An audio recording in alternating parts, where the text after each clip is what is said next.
Brand new day, it's so inviting. Embrace the beauty all around in this peaceful morning. Let's be found, let's cherish the quiet and calm.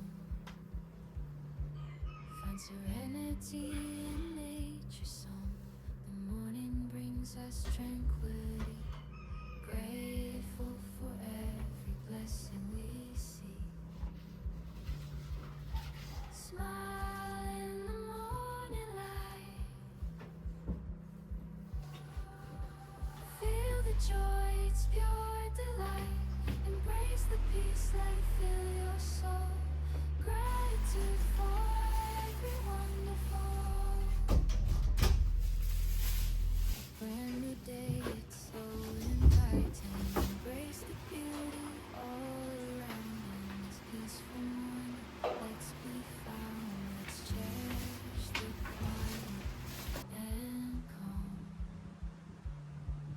Find serenity in nature's song. The morning brings us tranquility. Grateful for every blessing we see. Smile in the morning light. Feel the joy, it's pure delight. Embrace the peace, let it fill your soul. Gratitude for.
Hi everyone! So ayun, nag-print lang ako ng damit and then maglalagay lang ako ng sunscreen. Kakatapos ko lang mag-toothbrush and then mag-hilamos. So, ang gagawin ko ay...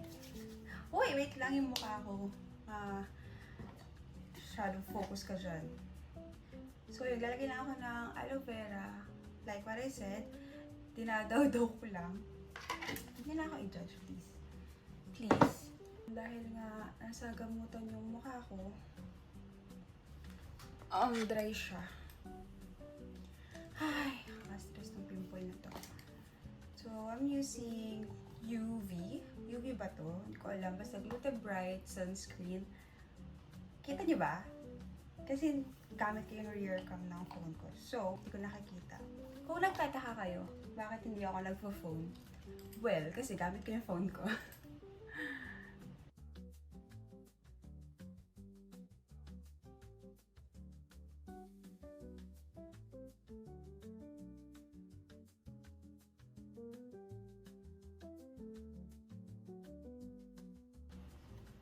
Gamit lang ako nito Acne Solution Mud Powder ng Lux Organics para sa mga active pimple ko.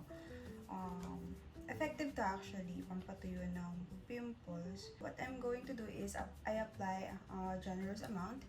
Guys, please suggest kayo kung ano yung best skincare na gamitin ko. I have an oily face and then very prone ako sa acne. I tried several skincare product na pero feeling ko hormonal imbalance na to kaya ganito. So kita nyo, ang dami kong ina-applyan. I gotta do what I gotta do, okay? But still, I am beautiful no matter what you say. Words can bring me down. Well, sometimes words can really bring down people. Kaya please don't say anything about my pimples, okay? Kita niyo naman, ang dami, sobrang dami. Hindi, mawawala yan. Pag-free natin sila.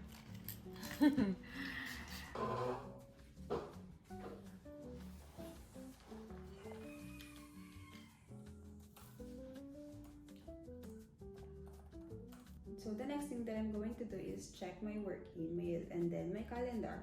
Kasi baka may mga updates na galing sa aking client or meeting kung sakali. So wala akong email na natanggap galing sa kanila. Check ko yung calendar ko.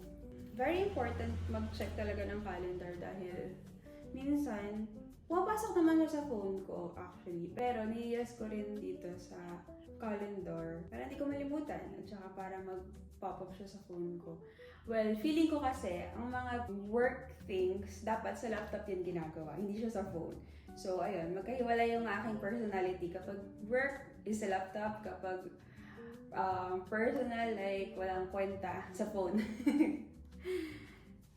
So, ayun, meron akong meeting mamaya. Pero baka di ko na kayo isama kasi 9 p.m. to 9:30 p.m. yun. Morning routine to. So, that's different story kapag p.m. na. Okay? Okay. So, ayun lang naman ang aking morning routine, guys. Walang kwenta. Well, dahil nga kasi hindi ako masyado nag-breakfast, kaya wala kayong nakitang breakfast na ginagawa. Wala kayong nakitang kumakain ako ng breakfast kasi hindi ako masyado nagbe-breakfast. Diretso na ako lunch and minsan, dinner na nga minsan pag sobrang daming workload. So, that's it for our morning routine. And thank you for watching!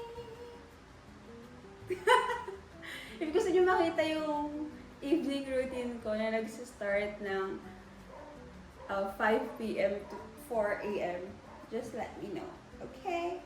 Okay. Walang kwenta. Bye!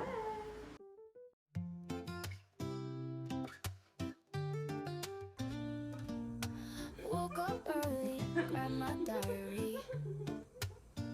The sun was shining, setting me free.